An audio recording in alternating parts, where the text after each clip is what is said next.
ওয়াকাফ হলো এমন একটা জিনিস যেটা হলো কোনো মানুষ তার জীবদ্দশায় আল্লাহর নামে একটা প্রপার্টি অথবা কোনো একটা পোর্শন, সেটা in the name of Allah, religious endowment purpose, এটাকে সাধারণ মানুষ দিতে পারে। এই ওয়াকাফের ভিত্তিতে এই ওয়াকাফ দুটো রকম, টোটাল 3 রকম ওয়াকাফ হয়। মানে অ্যাজ পার ওয়াকাফ অ্যাক্ট এবং হাদিস থেকে যে ওয়াকাফের যে কনসেপ্টটা এসছে, এটা 3 ধরনের ওয়াকাফ। একটা হলো প্রাইভেট ওয়াকাফ, একটা হলো মানে কোয়াজি ওয়াকাফ, একটা পাবলিক ওয়াকাফ। কোয়াজি ওয়াকাফটা কেন? কোয়াজি ওয়াকাফটা হলো যে মানে আমার প্রপার্টি, যে পোর্শনটা আমি ওয়াকাফ ইন দ্য নেম অফ আল্লাহর নামে যে প্রপার্টিটা দিলাম, সেই প্রপার্টিটা কিছুটা হলো আমাদের আলো আলাদ ব্যবহার করবে, আর কিছুটা ব্যবহার করবে হলো public charitable trust, public charitable পারপাসে ব্যবহার হবে। তো এই 3 ধরনের ওয়াকাফ আমরা সাবসিকুয়েন্ট অ্যাক্টে 1955, তার আগে বিভিন্ন অ্যামেন্ডমেন্ট, তার আগেও ওয়াকাফ আইন ছিল। সেক্ষেত্রে আমাদের যে সমস্ত গভর্নমেন্ট এই অ্যাক্ট গুলো নিয়ে এসছে, তার ভিত্তিতে এই রকম পরিস্থিতি কোনোদিন আসেনি যে এত বড় বৃহৎ আন্দোলন ফান্দোলন এই। তো এখনো আমাদের মধ্যে অনেকে কনফিউশন আছে যে ওয়াকাফটা যেটা করছে এবং তার আগের আইনের সঙ্গে একটা কি পার্থক্য আছে, কি বর্তমান আইনটা কি ভালো না আগের আইনটা ভালো ছিল, বর্তমান অ্যামেন্ডমেন্ট যেটা হলো সেই অ্যামেন্ডমেন্টের ভিত্তিতে কোথায় আমরা চলে যেতে চলেছি, সেইটা আমাদের আগে বোঝার দরকার। একদম।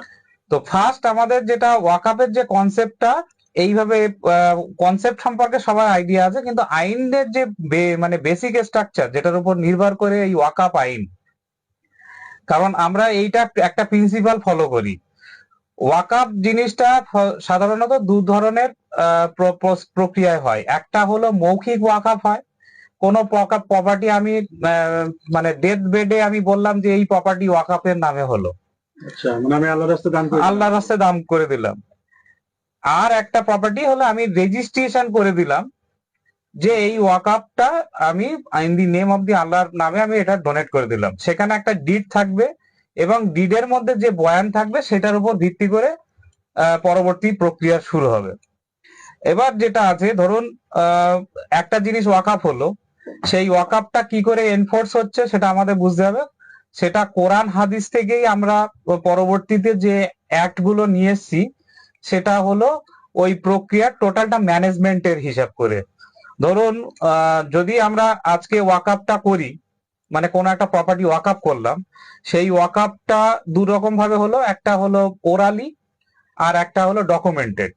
ডকুমেন্টেড এর মধ্যে পুরো জিনিসটা বয়ান হিসেবে লেখা থাকবে যে আমার পুরো সম্পত্তি এইভাবে সাধারণ মানুষের ব্যবহার করবে, সেখানে যা ইনকাম হবে সেই ইনকামের ভিত্তিতে সাধারণ মানুষ চলবে। এবং অথবা কোনো একটা মাদ্রাসাতে, কোনো মসজিদে, কোনো একটা মক্তবে, অথবা যারা মানে নিডি পার্সন যাদের প্রয়োজনীয়তা আছে এডুকেশন পারপাসে, সেটা হলো ওয়াক বোর্ড এবং সেই ওয়াকাপের প্রপার্টি এগুলোকে ডিস্ট্রিবিউট করবে। ঠিক আছে, এই পুরো প্রক্রিয়াটা এইভাবে চলছে। এই পুরো জিনিসটা যেটা কোরআন আর হাদিসে লেখা ছিল 1955 এর অ্যাক্টের মধ্যে টোটাল 4-5টা পার্টে ভাগ করা হয়। ফার্স্ট হলো একটা ম্যানেজারিয়াল কমিটি তৈরি হলো, আর সেন্ট্রাল ওয়াকাফ বোর্ড, স্টেট ওয়াকাফ বোর্ড এবং ম্যানেজারিয়াল কমিটি, মানে যেগুলো আমরা মুতাওয়ালি বলি, যে মুতাওয়ালিকে অ্যাপয়েন্ট করা হয়।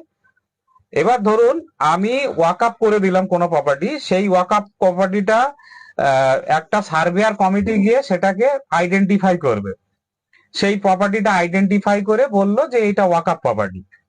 সেটা সার্ভেয়ার এবং বোর্ডের সম্পূর্ণ দায়িত্ব ছিল। সেন্ট্রাল বোর্ডের কোনো ভূমিকা ওখানে ছিল না। প্রত্যেকটা স্টেট ওয়াকাফ বোর্ড আছে এবং সেন্ট্রালের একটা ওয়াকাফ বোর্ড আছে, সেটা পুরোনো আইনের ক্ষেত্রে 1955 ওয়াকাফ অ্যাক্টের মধ্যেই আছে। আচ্ছা, এবং সেই প্রক্রিয়াটা হলো যখনই আমি একটা প্রপার্টি দিলাম, ওয়ান্স এ ওয়াকাফ অলওয়েজ এ ওয়াকাফ, এই কনসেপ্টটা, মানে একবার যখন আমি এটা ওয়াকাফ করলাম সেই সম্পত্তিটা ওয়াকাফই থাকবে, সেই লাইফ টাইম ওয়াকাফ থাকবে, মানে সেটা আল্লাহর রাস্তায় থাকবে এবং সে তার যা বেনিফিট সেটা যারা ওখানকার মুতাওয়ালি এবং যারা যারা নিডি পার্সন, যারা যাদের প্রয়োজন তারাই পাবে। 1955 এর অ্যাক্টে। আচ্ছা এবং তার মধ্যে আরো যেগুলো আছে যে ফান্ড কিভাবে তৈরি হবে, ওয়াকআপ ট্রাইব্যুনাল কিভাবে কনস্টিটিউট হবে, এবং পুরো জিনিসটা এই পুরো প্রক্রিয়াটা 1955 অ্যাক্টের মধ্যে আছে। সাবসিকুয়েন্টলি যে জিনিসটা এখন বর্তমানে আমরা দেখছি সেটা হলো পুরনো আইনের সঙ্গে নতুন আইনের একটা মানে কনফিউশন করে দেওয়া হচ্ছে।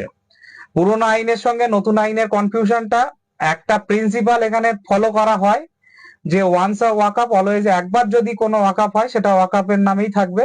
কিন্তু এই পুরো জিনিসটার মধ্যে আগের আইনে সরকারের কোন রকম হস্তক্ষেপ কিছু ছিল না।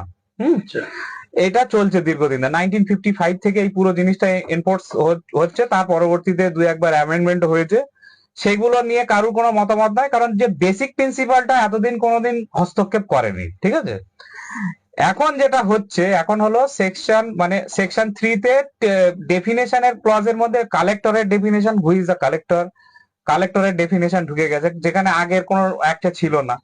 পরবর্তীতে সার্ভেয়ার কি হবে, মানে কোনো মৌখিক ওয়াকআপের কোনো মূল্য থাকবে না, এই সমস্ত জিনিসগুলো পরপর অ্যামেন্ডমেন্ট করে ঢোকায়। এছাড়াও যেটা আছে সার্ভেয়ার, যেটা আগে ছিল যে সার্ভেয়ারের ডিসিশনটা কিভাবে হবে, সেগুলো কিরকম ভাবে চলবে সেটা সার্ভেয়ার ডিসাইড করবে। এবং যদি কোনো ওয়াকআপ এবং মোতোয়ালি এবং তোর কমিটির মধ্যে কোনো ডিসপিউট তৈরি হয়, তখন সেটা ওয়াকআপ ট্রাইব্যুনাল আছে, সেই ট্রাইব্যুনালে তার পুরো জিনিসটা এক্সিকিউট হবে, কিভাবে কে কি হবে, একটা অর্ডার পাস হবে, সেটা হলো অ্যাডমিনিস্ট্রেটিভ অর্ডার হিসেবে ট্রিট হতো। সেই অ্যাডমিনিস্ট্রেটিভ অর্ডারটা বিভিন্ন জায়গায় চ্যালেঞ্জ হয়, হাইকোর্টেও চ্যালেঞ্জ করা যায়। এই হলো আগের ওয়াকআপের পুরো মানে পরিকাঠামোটা। কিন্তু বর্তমানে যে ওয়াকআপের যে কনসেপ্টটা এসছে সেটা হলো ওই সেকশন 3 তে অনেকগুলো চেঞ্জেস নিয়ে এসছে, এবং সাবসিকুয়েন্টলি যে কালেক্টরের একটা মেজর ফাংশন দিয়ে রেখেছে এখানে, যেটাতে যে ওয়ান্স আ ওয়াকআপ অলওয়েজ আ ওয়াকআপ এই কনসেপ্টটা থাকলো না। ঠিক আছে, সেখানে হলো গভর্নমেন্টকে আগে যেটা সেন্ট্রাল অ্যাডভাইজারি কমিটি পুরো মনিটরিং করতো, মানে সেন্ট্রাল ওয়াকআপ বোর্ড যেটাকে কন্ট্রোল করতো শুধু অ্যাজ এ অ্যাডভাইজারি, কিন্তু তার এখন ফাংশন দেওয়া হলো। এবং সেই ফাংশন গুলোর সঙ্গে সঙ্গে আরো কিছু জিনিস হলো, ডেটাবেস তৈরি করতে হবে, তাদেরকে রেজিস্ট্রেশন করাতে হবে, ইত্যাদি ইত্যাদি বহুত, যেগুলো ওয়ান্স আ ওয়াকআপ অলওয়েজ আ ওয়াকআপ এই কনসেপ্টটা টোটালি আর থাকলো না। মানে একবার যদি ওয়াকআপ হয় সেটা ওয়াকআপই থাকবে এরকম ব্যাপার নয়, সেটা অনেক সময় এবার গভর্নমেন্ট ওটাকে মনিটাইজেশন করবে, মনিটরিং করবে। যদি মনে হয় যে না এই প্রপার্টি ওয়াকআপের মতো নয়, সেটাকে এর আগেও তো অনেক অ্যাক্ট আছে, প্রাইভেট পাবলিক পার্টনারশিপ অ্যাক্ট, সেই পিপিপি অ্যাক্টে হয়তো একটা পোর্শন গভর্নমেন্ট কোনো প্রাইভেট সেক্টরকে দিয়ে দিল। আচ্ছা ধরুন তাজমহলের দুটো সাইডে মসজিদ আছে, একটা মসজিদ অনেক সময় ব্যবহার হয় না, আমরা যখন লাস্ট ভিজিটে গেছিলাম একটা মসজিদ ব্যবহার হয় না, কিন্তু আরেকটা মসজিদ যথারীতি ভাবে সেটা ব্যবহার হয়। তাহলে তাজমহলের এই পোর্শনটা, এই মসজিদটা রেখে ওই মসজিদটা কোনো একটা প্রাইভেট সংস্থাকে দিয়ে দিতেই পারে। আগে যেটা ওয়াকআপ পুরো বোর্ড যেটা ডিসাইড করতো, সেটার মধ্যে এখন গভর্নমেন্ট এবং তার পুরো মনিটরিং। এবার প্রশ্নটা হলো, এই পুরো জিনিসটা করার আগে, ওয়াকআপের সংশোধনীয় করার আগে দুটো প্রেস বিবৃতি পেশ হয় যে ওয়াকআপ অ্যামেন্ডমেন্ট কেন, ওয়াকআপ অ্যামেন্ডমেন্টের কেন করা প্রয়োজন, আর ওয়াকআপ অ্যামেন্ডমেন্ট কি কি হবে। আচ্ছা এবার আমাদের এখন ঘুমটা হলো অনেক পরে ভেঙেছে, কিন্তু যখন 2005 সালে 2004-2005 একটা কমিশন তৈরি হয় যে মুসলিমদের মধ্যে এত মানে মুসলিমদের মধ্যে ডেভেলপমেন্টের হারটা এত কম কেন। সেটা হলো আমরা যেটা জানি, যেটা হলো সাচার কমিটি একটা কমিটি তৈরি করে, রাজেন্দ্র সাচার যিনি হলো দিল্লি হাইকোর্টের চিফ জাস্টিস ছিলেন, তার নেতৃত্বাধীন একটা কমিটি তৈরি হয়। সেই কমিটি পুরো মুসলিমদের নিয়ে একটা ডাটাবেস তৈরি করে যে কোন কোন স্টেটে মুসলিমরা বেশি, কমিউনিটি কোথায় অনগ্রসর শ্রেণী কোথায় পিছিয়ে আছে, কাদের এডুকেশন সেক্টর মানে এডুকেশন লেভেল কাদের কাদের কিরকম ভাবে হওয়া উচিত, সেই রকম ভাবে ওয়াকআপ কমিটি মানে সাচার কমিটি একটা রিপোর্ট তৈরি করে, এবং সাচার কমিটি একটা রেকমেন্ডেশন করে গভর্নমেন্টকে যে ওয়াকআপের যে টোটাল প্রপার্টি আছে সেই প্রপার্টিটা ম্যান হ্যান্ডেলিং হচ্ছে, ম্যানেজমেন্ট ঠিক নেই, কোথাও মুতাওয়ালির গন্ডগোল আছে, সেইটা একটা একটা রেকমেন্ডেশন করে। আচ্ছা। এবং এটাও বাস্তব যে যখন আপনার ঘরের মধ্যে কোনো প্রবলেম হচ্ছে, কোনো বাড়িতে কোনো প্রবলেম হচ্ছে, যখন একজনের নজরার এসছে, সাচার কমিটির রিপোর্ট থেকে আমরা এটা পেয়ে গেছি যে ওয়াকাপের একটা ডিসপিউট আছে, যে কোনো একটা ধরনের ডিসপিউট আছে ভয়ঙ্কর। তো সেই সময় থেকে আমাদেরকে এই পুরো জিনিসটা বোঝা উচিত ছিল। একদম। কিন্তু সাবসিকুয়েন্টলি আমরা যখন দেখলাম যে আইন পাস হয়ে যাওয়ার পর, মানে অ্যামেন্ডমেন্ট পাস হয়ে যাওয়ার পর, ওয়াকআপ একটাও 1955টা চেঞ্জ করে 2025 করার পর ওয়াকআপের নামটাও চেঞ্জ করে দিয়েছে। তো সেই চেঞ্জেস এর ফলে যেটা হচ্ছে এবং তার পরবর্তীতে গভর্নমেন্টের যে হস্তক্ষেপ, এটা একটা পুরো ডাউটফুল আছে। তার জন্য যে কনস্টিটিউশনাল মানে আর্টিকেল 25, 26 এবং আর্টিকেল 21, 14, যেটা ইকুয়ালিটি এবং রিলিজিয়াস এর ব্যাপারগুলো বলা হয়, সেখানে একটা সূক্ষ্ম একটা এফেক্ট করছে।